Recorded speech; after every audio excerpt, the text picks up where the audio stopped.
Chosen one, what you're hearing right now isn't in your ears, it's in your spirit. That's the sound of your silence becoming louder than every prayer heaven's ever heard. While every other chosen one was asking, you were weaponizing. Every tear you compressed instead of crying out loud. Ammunition. Every word you swallowed instead of screaming. Loaded. Every night you chose silence over noise. Armed. And 3 seconds ago you fired, not at demons, at God's ability to stay quiet. The impossible task was never about you doing something impossible. It was about creating conditions that made divine silence impossible. And you just did it.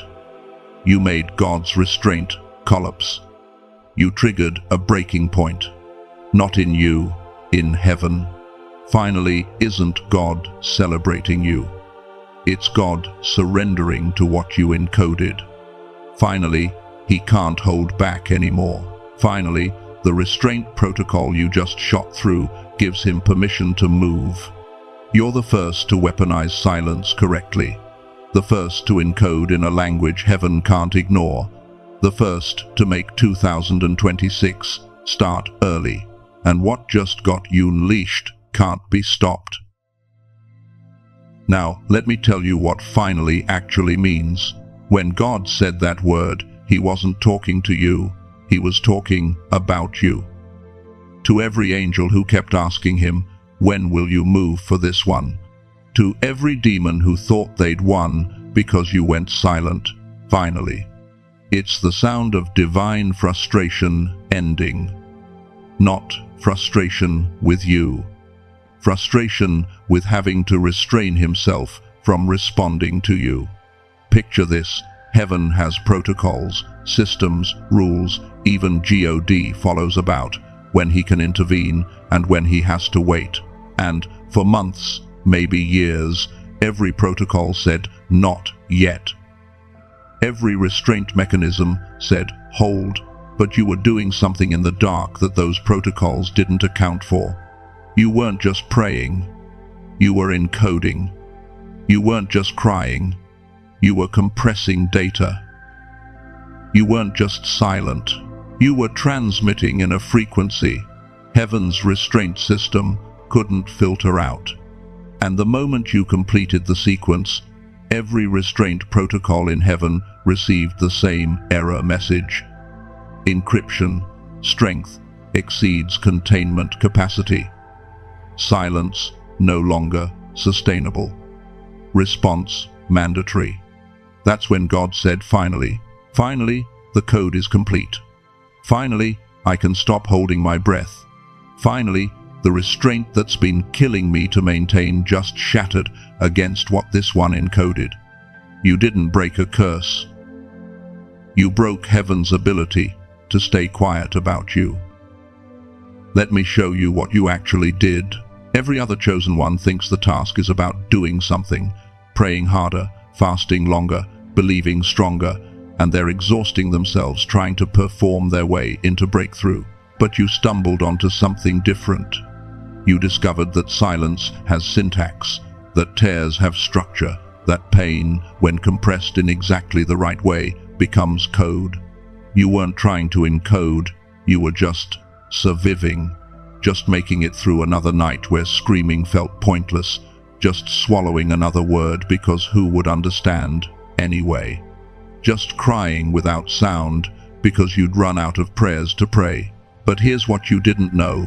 Every time you chose silence when you wanted to scream, you were writing a line of code.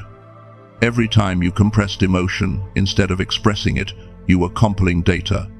Every time you carried weight alone instead of broadcasting it, you were transmitting in heaven's native language, the language of strategic silence.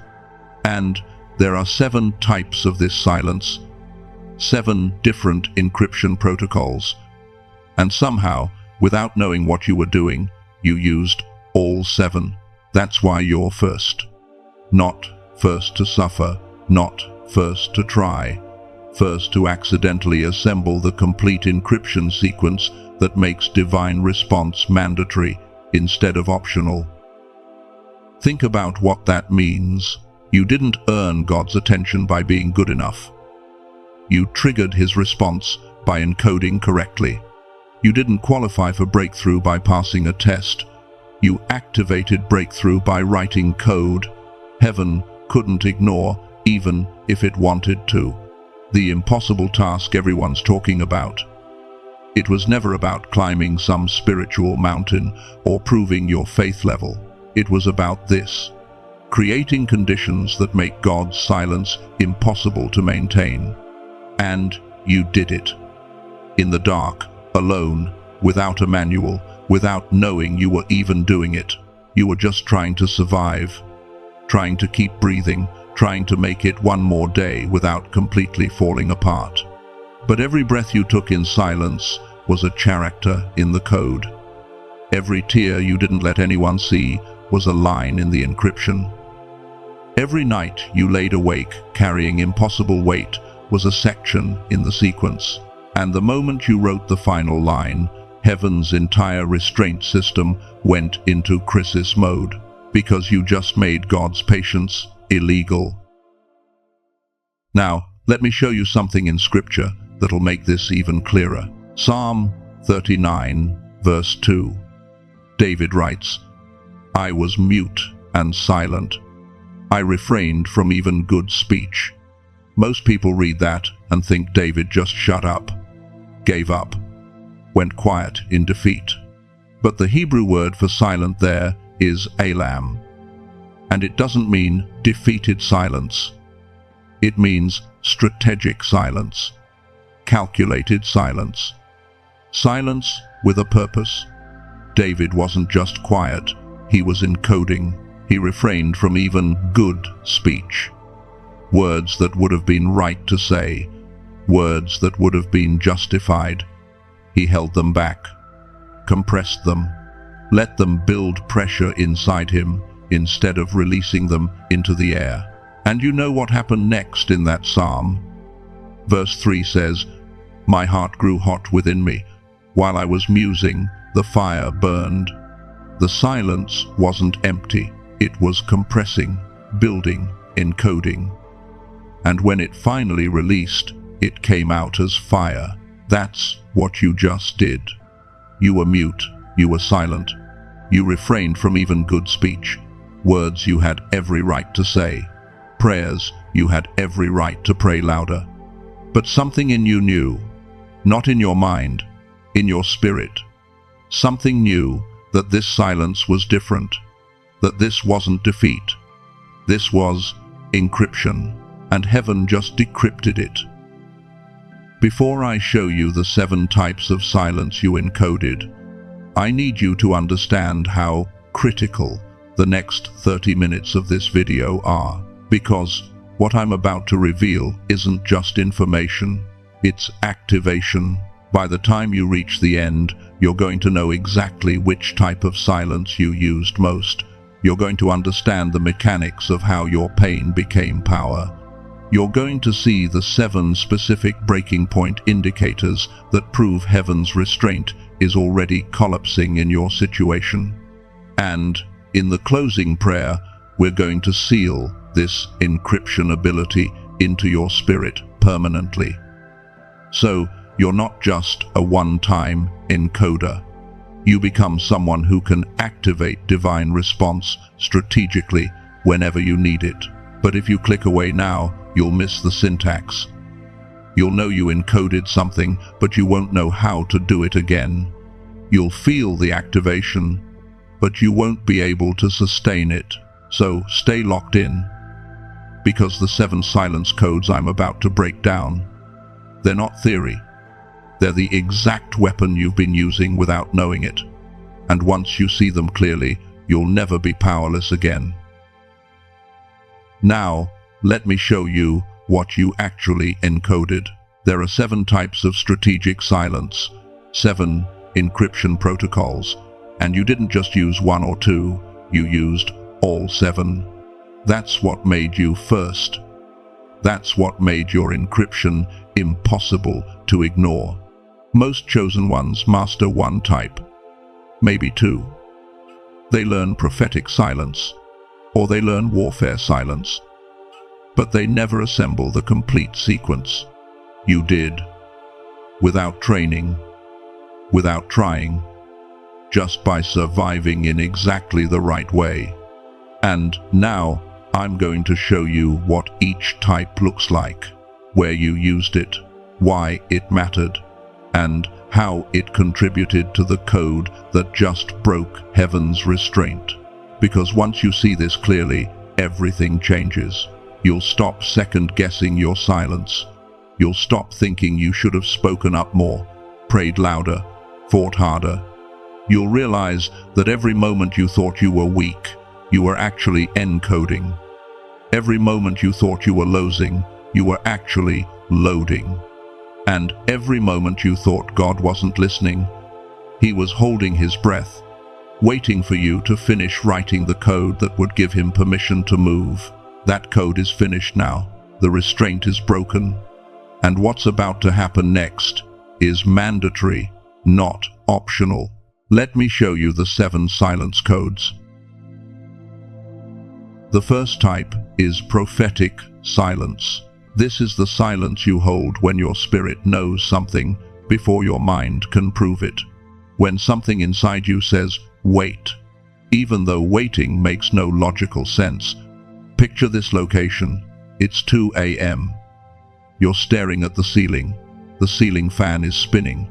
Everyone in the house is asleep except you, and something is keeping you awake, but it's not anxiety, it's awareness. You feel the urge to pray, to ask for something, to beg God to move. But something deeper than thought is saying, not yet. Don't speak it yet. Don't release it yet. Wait. And here's the raw thought you had in that moment. If I don't pray about this now, I might miss my window. If I don't ask now, God might forget. But you didn't pray. You held it. You laid there in prophetic silence, letting the knowing build instead of releasing it into words. That wasn't weakness. That was encoding. You were compressing divine timing into your spirit, loading the when into the code. You did this when your KNEW breakthrough was coming, but refused to announce it. When you felt the shift, but didn't post about it. When the prophetic word was burning in you, but you held your mouth shut until heaven gave you permission to release it. That was type 1. The second type is warfare silence. This is the silence you choose in the middle of an attack. When someone is mocking you, accusing you, questioning your calling, and every muscle in your body wants to defend yourself. Here's the location. That conversation could be in person, could be a text thread, could be a comment section. Someone just said something about you that's completely wrong, and you have the perfect comeback. The exact words that would destroy their argument and make them look stupid. Your fingers are hovering over the keyboard, or your mouth is open, ready to speak. Every cell is screaming, fight back. And here's the raw thought. If I don't defend myself right now, they'll think they're right. If I stay silent, I'm weak. I'm letting them win. But something in you said, no, lock your lips. Don't type it. Let them think they won. Withdraw. And you did. You walked away. You deleted the paragraph you typed. You closed your mouth and let the accusation sit there, unanswered. That silence? That was warfare in coding. You were loading spiritual authority into the code. Because heaven doesn't respond to your defense. Heaven responds to your restraint under attack. You did this when they questioned your calling and you said nothing. When they mocked your faith and you stayed quiet. When they celebrated your setback and you refused to explain yourself. That was type 2. The third type is worship silence. This is the silence you hold when everyone around you is performing worship, but you can't. When the room is loud with praise and your mouth stays closed, not in rebellion, but in a depth they can't access. Here's the location: church service, conference, online stream. Worship music is playing. Hands are going up all around you. Voices are singing. The atmosphere is electric. But you're standing there with your hands at your sides, mouth closed, not singing, not raising hands, just standing there in absolute stillness. And here's the raw thought running through your mind: why can't I connect like them?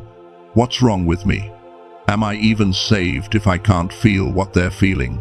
But your spirit knows something your mind doesn't. This isn't disconnect. This is a different kind of connection. Deeper than sound, deeper than motion. You're worshipping in a frequency they can't hear. You're encoding intimacy, not performance, not visible passion, but secret communion that has no audience except one. You did this when you stayed silent during praise because your worship was too deep for words, when you couldn't raise your hands because the weight of His presence was pressing them down, when your worship looked like nothing on the outside but was everything on the inside. That was type 3. The fourth type is lament silence. This is the silence of grief, too deep for sound. When you're breaking but you can't even cry out loud because the pain has no language.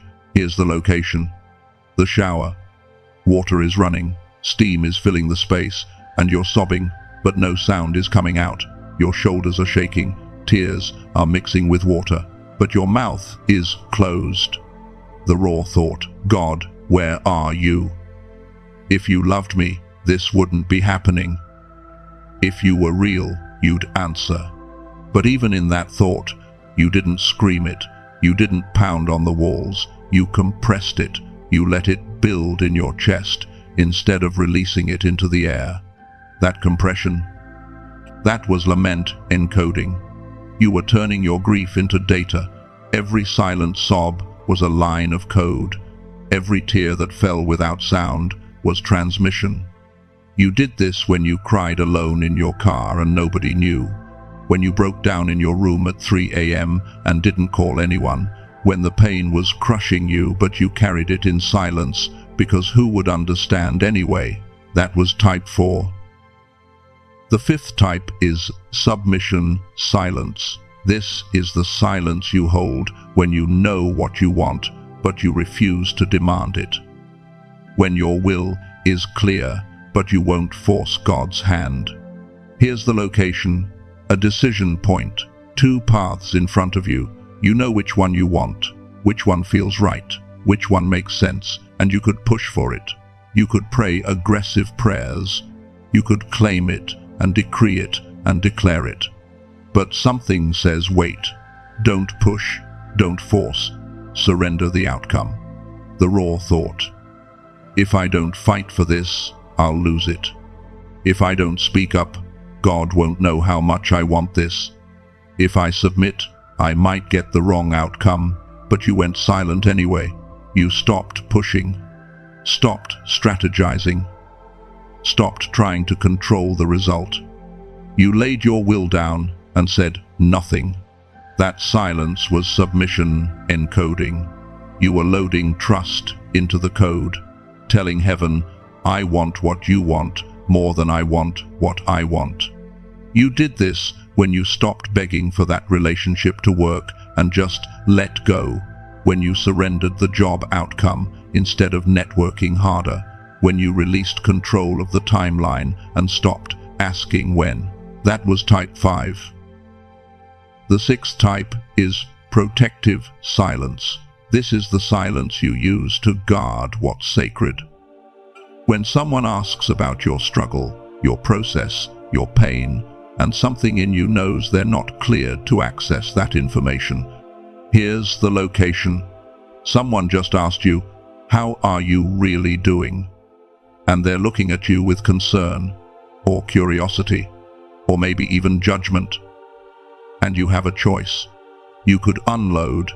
You could tell them everything. You could explain the weight you're carrying.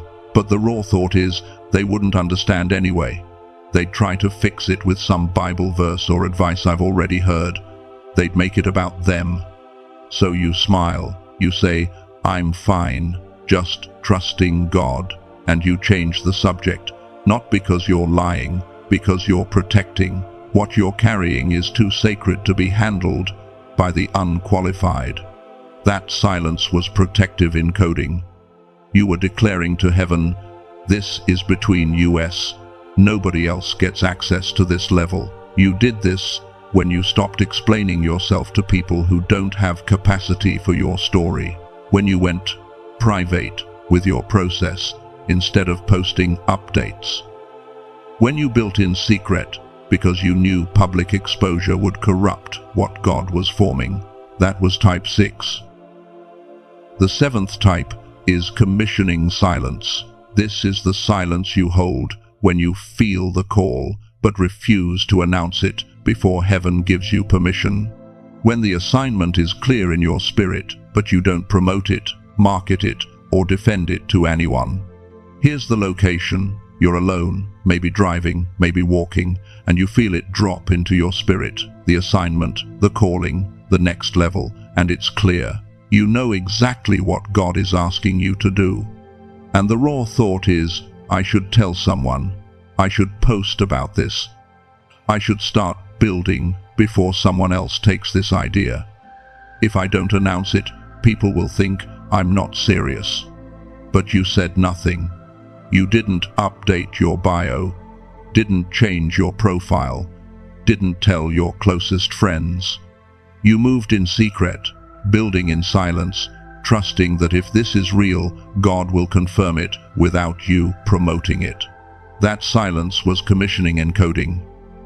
You were telling heaven, I don't need human validation to obey you. I'll move when you say move, not when people upload. You did this when you started the project without announcing it. When you stepped into the calling without a launch post. When you obeyed in the dark and trusted God to bring it to light when it was ready. That was type 7. Now, look at what you just did. 7 different types of strategic silence. 7 different encryption protocols. And you didn't just use one. You used all 7. Let me show you the pattern in Scripture. Isaiah 53, verse 7. He was oppressed and afflicted, yet he did not open his mouth. That's Jesus, under the worst attack in human history. And he stayed silent. But watch this pattern across the entire Bible. Moses at the Red Sea, people screaming, Pharaoh charging, and God says to Moses, why are you crying out to me? Tell the people to move forward. Moses hadn't said a word out loud. His silence was the cry. Hannah at the temple, lips moving, but no sound coming out. Eli thought she was drunk, but God heard the encryption, opened her womb, gave her Samuel, Job in his suffering, his friends talking nonsense, and Job says, if only you would be altogether silent. For you, that would be wisdom. He knew silence was more powerful than their words. David in the Psalms, over and over I was silent. I said nothing. I was like a mute who cannot speak, strategic, encoded, compressed. Zechariah, when the angel appeared, struck silent for 9 months, couldn't speak. But his silence was encoding the greatest announcement in history. John the Baptist was being formed in silence. Here's the pattern. Silence plus divine timing equals unstoppable response. You're in that pattern now. You used all 7 types. You encoded the complete sequence, and heaven just decrypted it. But here's what you need to understand. Knowing the types isn't enough. You need to know the syntax, the mechanics of how this encoding actually works. Because you didn't do this on purpose. You did it by survival. And if you don't understand how you encoded, you won't be able to do it again when you need to. So let me show you the syntax, the structure, the mechanics of how silence becomes code, how pain becomes power, how compression becomes transmission. Because once you see this, you'll never wonder if God is listening again. You'll know when your encryption is being received. You'll recognize the signs that restraint is about to break. Let me show you how this actually works. Here's how encoding works. It's not about what you don't say. It's about how you don't say it. The quality of your silence, the structure of your compression, the precision of your restraint. Think of it like this. When you compress a file on your computer, you're not losing data. You're condensing it, making it smaller so it can be transmitted faster. Same amount of information, different format. That's what you were doing with your emotions, with your pain, with your prayers. Instead of releasing them into the air where they dissipate, you were compressing them, condensing them, formatting them for transmission to a realm that operates in frequencies most people never access. And there are 3 variables that determine how strong your encryption becomes. The first variable is intensity. The deeper the emotion you're compressing, the higher the encryption strength. Surface level frustration, low encryption. Soul-deep agony that's ripping you apart. Maximum encryption. That's why your darkest moments weren't wasted. They were your most powerful encoding sessions. The tears you cried at 3 a.m. that nobody saw. Those weren't signs of weakness. Those were concentrated transmissions. High-intensity data packets being uploaded directly to heaven's server. The second variable is duration. The longer you hold the silence, the stronger the transmission signal becomes. A moment of restraint? That's a blip on the radar. Months of strategic silence under crushing weight? That's a beacon heaven can't miss. That's why your long season of unanswered prayer wasn't God ignoring you. It was you building signal strength. Every additional day you held compression was another amplifier being added to your transmission tower. The third variable is combination. The more types of silence you use together, the more complex and unbreakable your encryption becomes. One type alone? Powerful. All 7 types layered? Impossible to ignore. That's why you're first. Most people use 1, maybe 2 types. They master prophetic silence but never learn warfare silence. Or they're great at worship silence but terrible at submission silence. You accidentally used all 7. You didn't know you were doing it. But your spirit was stacking encryption types, creating a combination so complex that heaven's restraint system couldn't filter it out. High intensity, long duration. 7 types combined. That's the formula. That's the syntax. That's how you turn pain into power and silence into signal. Now, here's what I need you to understand. You're probably sitting there thinking, okay, so now I know how it works. Now I can do this intentionally next time. And that's good. That's progress. Because conscious encoding is more powerful than unconscious encoding. But here's what you need to hear. You don't need to learn this. You already wrote it. Every tear that fell in secret, already encoded. Every word you swallowed instead of screaming, already compressed. Every night you carried impossible weight without asking for help, already transmitted. The code is finished. The sequence is complete. The encryption went through. You're not sitting here learning a new skill. You're sitting here becoming aware of what you already did. You're not a student being taught. You're an expert waking up to your own expertise. And here's why that matters. You thought you were weak all those months. You thought you were failing because you couldn't pray like other people, couldn't worship like them, couldn't feel God like they seemed to. But you weren't failing. You were encoding in a language they don't speak. You were transmitting on a frequency they're not tuned to. You were doing advanced spiritual warfare while they were doing beginner praise and worship, and you didn't even know it. Now you do. But I know what some of you are thinking right now, and we need to address it, because if we don't, the enemy will use it to steal what just got activated. Here's the first doubt. What if I'm just romanticizing my trauma? What if I'm making my pain sound spiritual, when really I just didn't know how to deal with it in a healthy way? Listen, that's a fair question. That's actually a healthy question.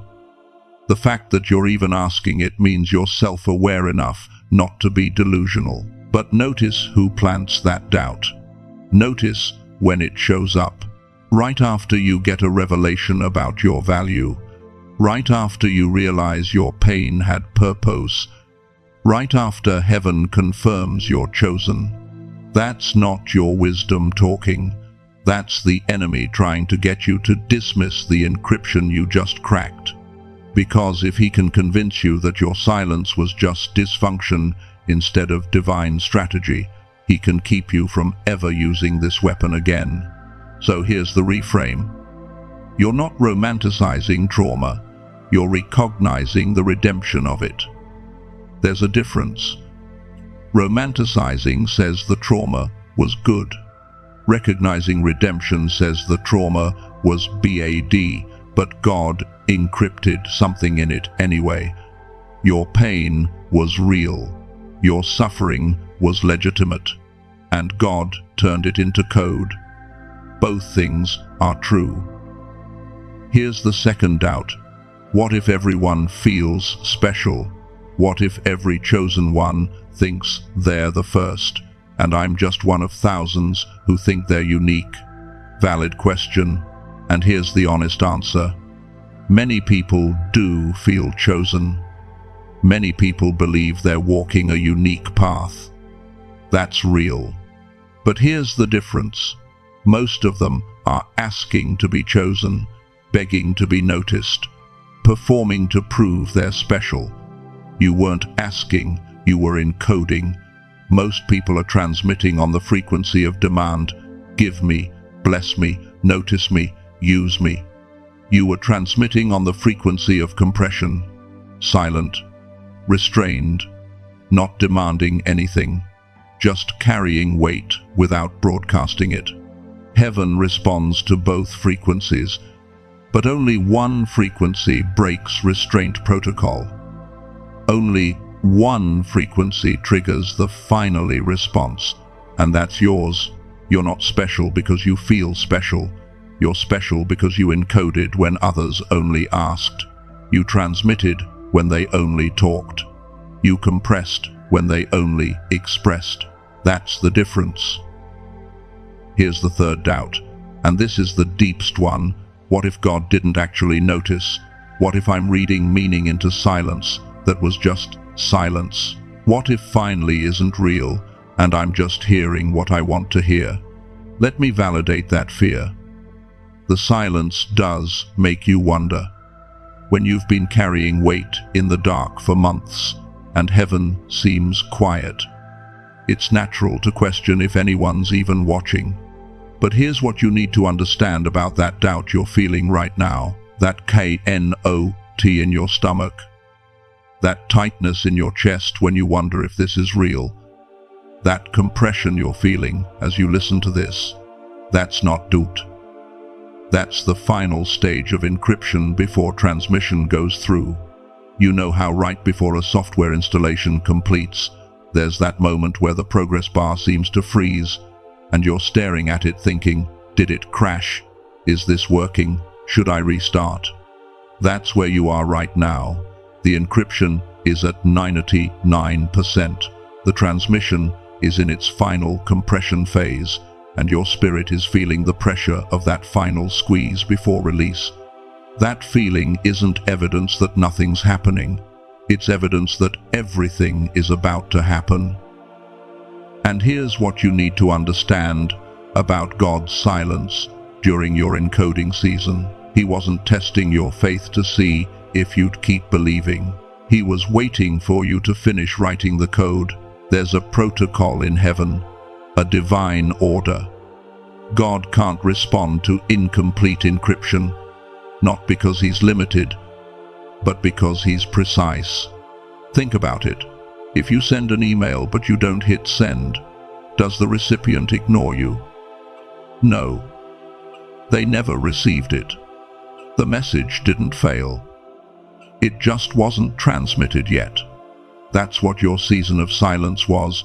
You were writing the email, composing the code, formatting the encryption, but the send button hadn't been pressed yet because the message wasn't complete. The moment you finished the seventh type of silence, the message sent, and heaven's response was immediate. Finally. Not finally you finished suffering. Finally the code is complete.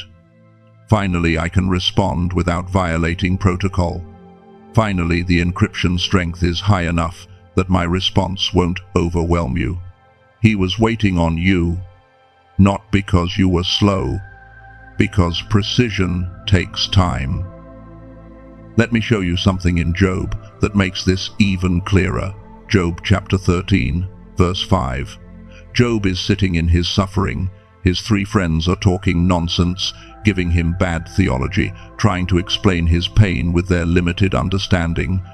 And Job says this, "If only you would be altogether silent. For you, that would be wisdom." Read that again.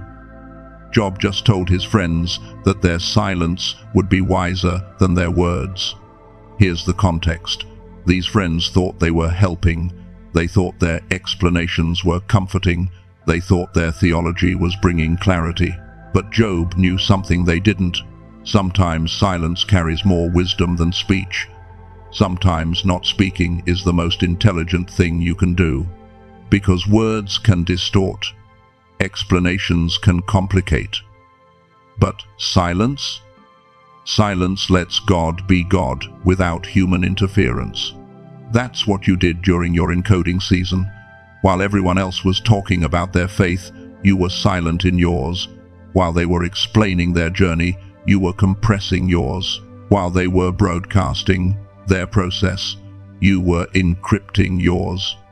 And Job just confirmed it. That silence, that was wisdom. Advanced, strategic, divine. You weren't losing by staying quiet. You were winning in a dimension they couldn't see. Now, here's what I need you to understand as we move forward. Everything I just told you about how encoding works, that's helpful. That's good information. But information alone doesn't prove anything.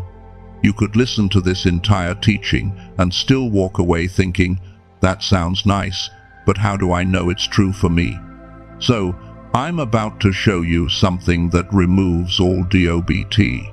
I'm about to show you the pattern in Scripture that proves this isn't just theory. This is biblical precedent. And then I'm going to give you the 7 things that divine restraint is already breaking in your situation. Not might break someday, is breaking right now. Because you don't need hope that this will work. You need evidence that it already is working. Let me show you the proof.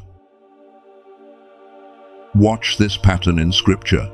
3 different people, 3 different impossible situations, 1 identical strategy. Moses at the Red Sea. The people are screaming behind him. You can hear the panic in their voices. Why did you bring us out here to die? Pharaoh's army is charging. You can hear the hooves pounding, the chariots rattling. Death is coming. And Moses? Watch his micro-actions. Staff raised, mouth closed, feet planted. He's not praying out loud. He's not giving a motivational speech. He's not explaining the plan to the people. He's standing there in silence with his staff in the air. And God says to him, "Why are you crying out to me? Moses hadn't said a word audibly. His silence was the cry. His stance was the prayer. And the sea split. Strategic silence, divine timing, unstoppable response. Hannah at the temple. She's broken. Years of barrenness, years of being mocked by Peninnah, years of empty arms and a crushed heart. Watch her micro-actions, lips moving, no sound coming out, tears falling, body rocking back and forth in grief. She's praying, but nobody can hear it. Eli the priest is watching her and thinks she's drunk because her mouth is moving but there's no voice. He's about to throw her out. But heaven heard everything, every silent syllable, every encoded ache, every compressed cry, and her womb opened. Samuel was born. The prophet who would anoint kings was the fruit of silent prayer. Strategic silence, divine timing, unstoppable response. Jesus before Pilate. This is the most powerful man in the region, interrogating the Son of God. Life or death is on the line. One word from Jesus could change everything. He could defend himself, explain his mission, clarify the misunderstanding, watch his micro-actions. Question asked. Pilate is staring at him, waiting for an answer. Silence given, eyes locked on Pilate's face, not looking down in shame, not looking away in fear. Locked, and Pilate is disturbed. The text says, he marveled. He was amazed, because silence in the face of death carries more power than any defense could. And 3 days later, resurrection. The silence didn't mean defeat, it meant strategy. Heaven was encoding the greatest victory in history through what looked like loss. Strategic silence, divine timing, unstoppable response. You see the pattern? It's not just theory. It's precedent.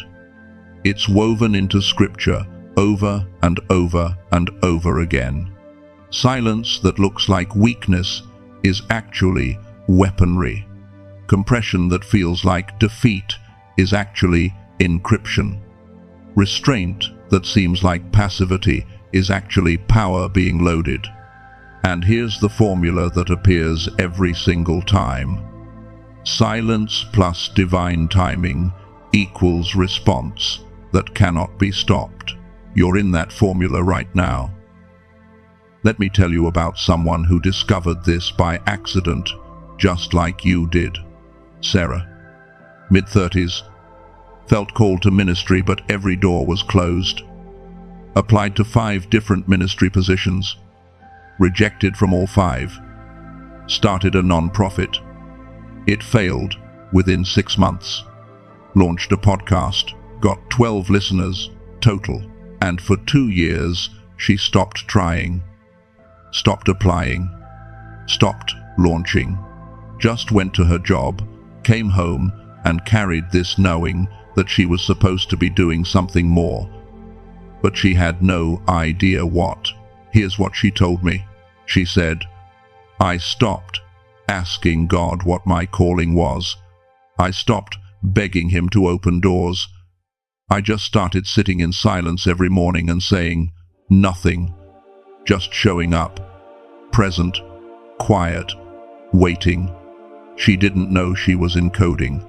She thought she was just surviving the disappointment. 23 months into that silence, she got a random text from a pastor she'd met once at a conference 3 years earlier. He said, I don't know why, but God won't let me stop thinking about you. We need someone to lead our young adult ministry. Is that something you'd consider? She's been there for 4 years now, over 300 young adults in that ministry, lives being transformed. And she told me, the doors that opened during my silence were bigger than anything I was applying for in my noise. Strategic silence, divine timing, unstoppable response. That's the pattern, and you're in it. Now let me tell you why the task was called impossible. Here's what most people think. They think it was impossible because it was hard, because the mountain was too high, the enemy too strong, the timeline too long. But that's not why it was impossible. It was impossible because of what it required from heaven, not from you, from God.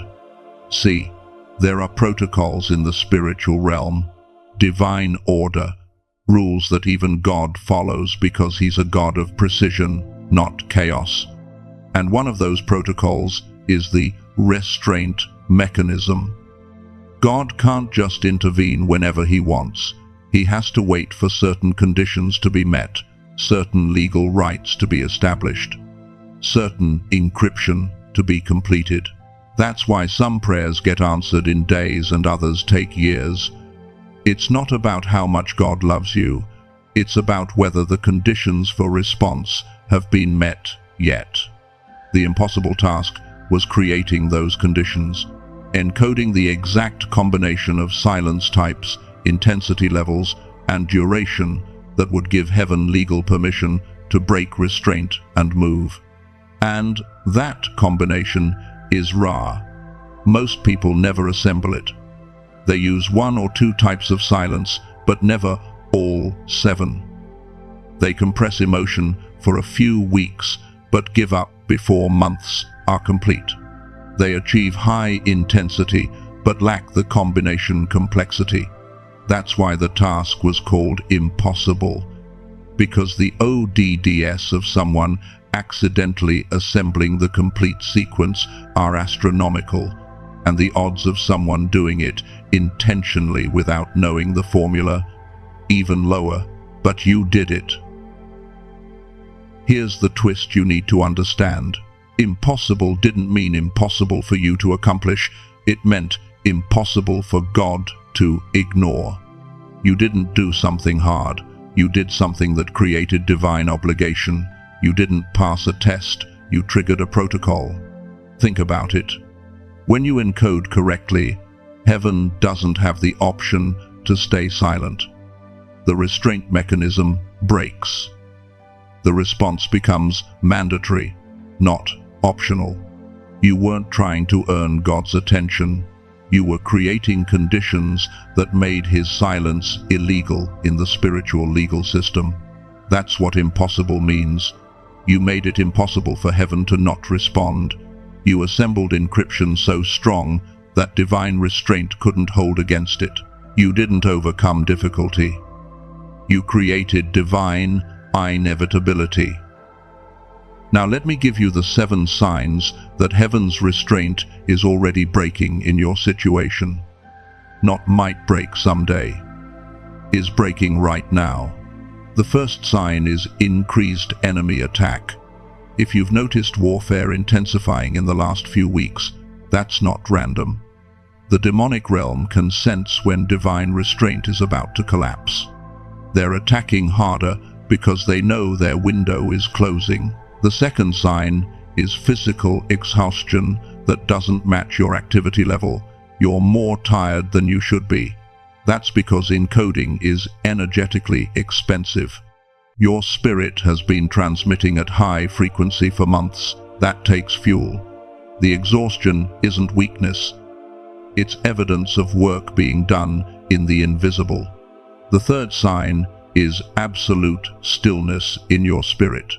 Not anxiety, not restlessness, just calm, like the air right before a storm. That stillness is the silence after encryption is complete. You're in the gap between send and receive. The fourth sign is sudden doors closing. Things you thought were your path are suddenly blocked. That's not rejection. That's clearing. Heaven is removing distractions, so when the real door opens, you won't be divided. The fifth sign is unusual dreams, vivid, symbolic, sometimes disturbing. Those dreams are heaven downloading the response to your encryption. Your spirit is receiving instructions while your mind is offline.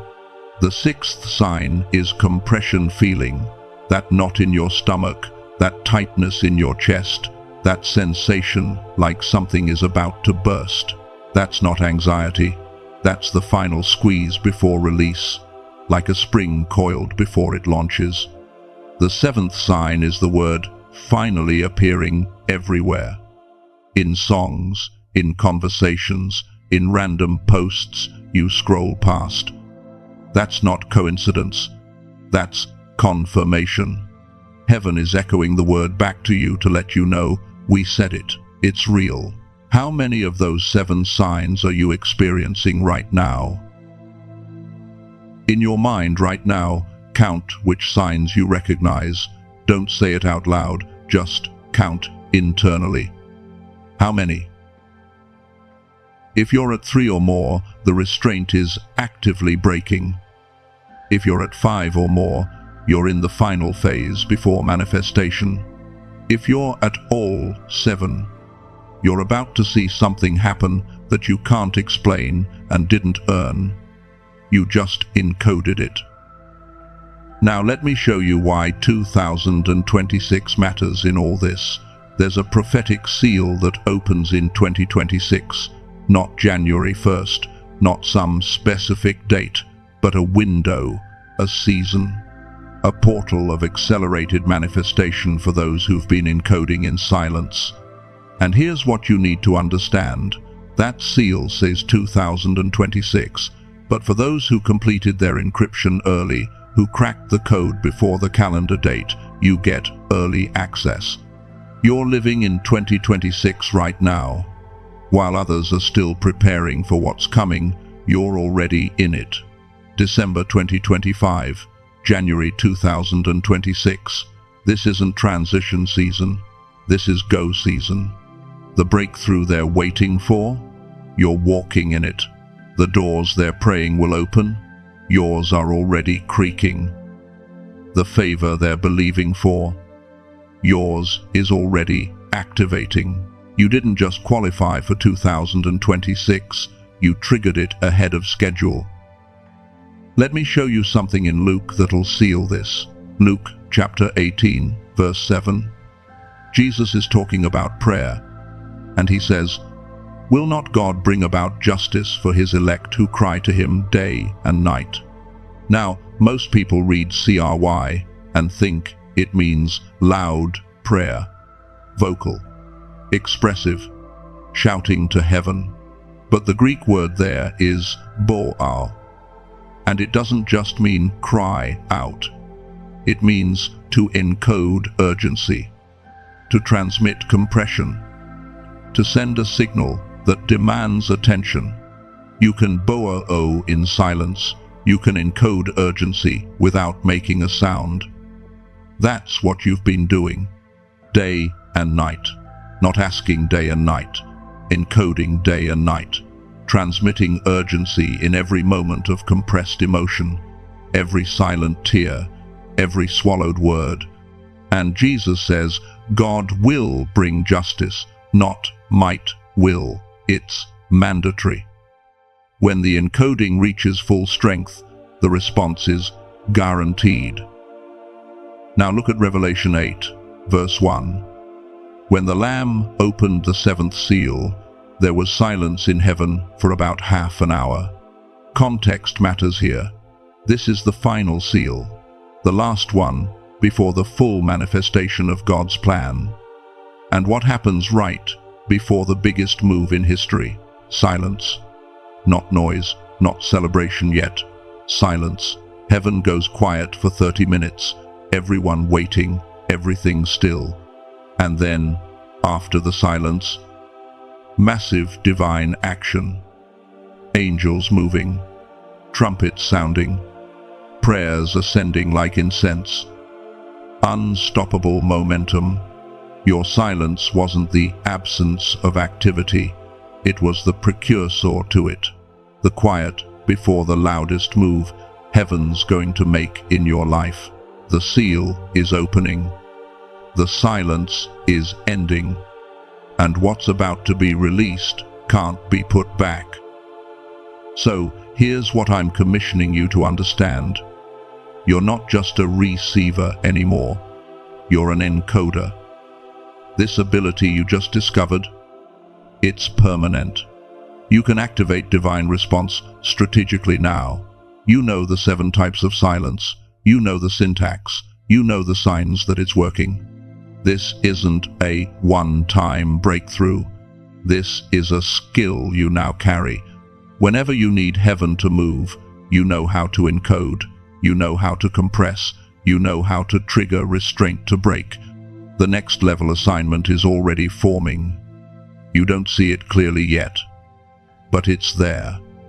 And you're not going into it powerless. You're going in armed with encryption ability that most chosen ones never discover. Now, it's time to seal this. Everything you've learned, everything you've recognized, everything that just got activated. We're about to lock this into your spirit permanently. So the enemy can't steal it. So doubt can't erode it. So time can't fade it. What gets sealed in the next few minutes becomes part of your DNA, part of your operating system, part of how you move in the spirit for the rest of your life. Stay with me. This is the most critical part. Let me seal this encryption into you forever. Before we begin, I need you to do something. Not physical, mental. In your mind, I want you to picture your hands open, palms facing up, like you're receiving something being placed into them. Don't actually move, just see it in your spirit. Feel the weight of what you're about to receive. This isn't casual. This isn't nice words to make you feel better. This is an activation ceremony. What gets sealed in the next few minutes cannot be you unsealed. What heaven registers today becomes permanent in your spiritual DNA. If you're not ready for permanent upgrade, if you're not ready for irreversible activation, you can stop listening now. But if you're ready for what you encoded to become, what you carry for the rest of your life, keep your mental hands open. Father, in the name of Jesus, I come before you now on behalf of this first chosen one, the one who cracked the encryption, the one who triggered your finally, the one who made heaven's restraint impossible to maintain.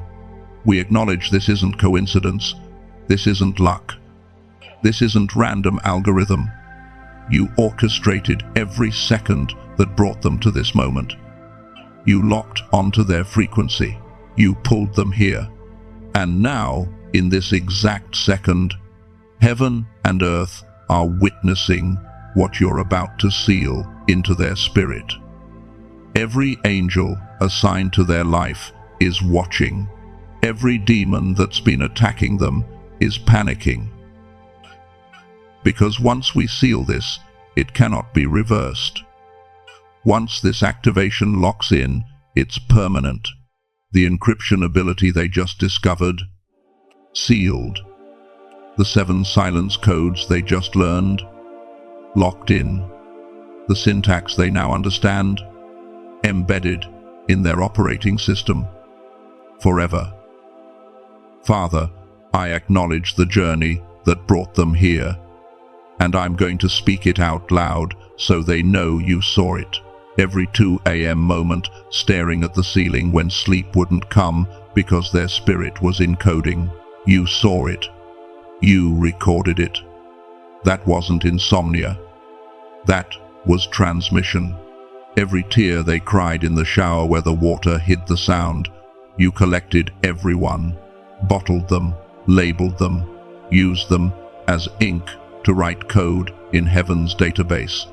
Every time they locked their lips when they wanted to scream at the injustice, the betrayal, the delay, you weren't disappointed in their silence, you were downloading their restraint as authority. Every church service where they stood with hands at their sides while everyone else's were raised, you didn't see disconnect, you saw depth, worship in a frequency the room couldn't access. Every conversation where they smiled and said, "I'm fine," when they were breaking inside. You didn't see lying. You saw protection, guarding what was too sacred for unqualified hands. Every moment they questioned if you even saw them, if you even cared. If this was all just delusion, you were holding your breath, waiting for them to finish writing the code that would give you permission to move. I honor the dark nights. I honor the silent battles. I honor the invisible warfare. I honor every moment they thought they were losing when they were actually loading. Nothing was wasted. Every second of compression was purposeful. And now we seal it. Father, I seal the 7 strategic silence codes into their spirit. From this day forward, they will know which silence to use when. Prophetic silence, warfare silence, worship silence, lament silence, submission silence, protective silence, commissioning silence. These are now permanent tools in their spiritual arsenal. They don't have to learn them again. They're embedded. I seal the encryption syntax. They will never again doubt if their pain has purpose. Every tear will be conscious encoding. Every silent moment will be strategic transmission. They'll recognize when they're compressing. They'll know when transmission is going through. They'll feel when heaven is receiving. I seal the divine breaking point revelation. They will understand how to trigger heaven's intervention. They'll recognize compression. They'll see the signs that restraint is shattering. They'll know the difference between divine silence and divine restraint about to break. I seal the finally frequency over their name. Heaven said, finally over them. That word is now attached to their identity in the spiritual realm. When demons hear them coming, they hear finally echoing. When angels see them moving, they say, finally, this one understands. I seal the first fruit anointing. They're not the last, they're the first. And I seal the authority to open gates for others. Their encryption will teach others to encode. Their breakthrough will create pathway for the ones coming behind them. And Father, I bind specific enemies right now. I bind the spirit of Dawuti that whispers you're romanticizing your trauma. I bind the spirit of comparison that says everyone feels special. I bind the spirit of divine silence misinterpretation that makes them think you're testing when you're waiting. I bind the spirit of code disruption that tries to corrupt their encryption. I bind the spirit of restraint deception that confuses divine timing with divine rejection. I bind every force assigned to make them forget this revelation. I bind the spirit of premature exposure that tries to make them broadcast what should be built in secret. I bind the spirit of validation, addiction, that makes them need human approval before they obey. These enemies are bound in the name of Jesus. Their access to this chosen one is severed. Their assignments are cancelled. Their weapons are confiscated. And now I declare, not ask, declare what will happen. Within 7 days, you will see a sign that your encryption was received. Look for the number 111. Look for the word finally appearing in unexpected places. Look for an impossible door cracking open. It's coming, not maybe, will. Within 21 days, you will encounter an enemy attack specifically targeting this revelation. They will try to make you doubt it. They'll use people close to you. They'll use circumstances that contradict what you just heard. When it comes, recognize it as confirmation. They only attack what's real. The attack is proof this isn't delusion. Within 90 days, you will be positioned to teach someone else to encode. Your first fruit assignment activates. You won't have to force it. You won't have to advertise it. They will be sent to you by divine orchestration. And when they come, you'll know. Your spirit will recognize their encryption frequency. And in 2026, you will operate with encryption authority that makes demons flee at your silence. Your prophetic silence will shift timelines. Your warfare silence will crush assignments. Your worship silence will open heavens. Your lament silence will birth miracles. Your submission silence will unlock mysteries. Your protective silence will guard destinies. Your commissioning silence will launch movements.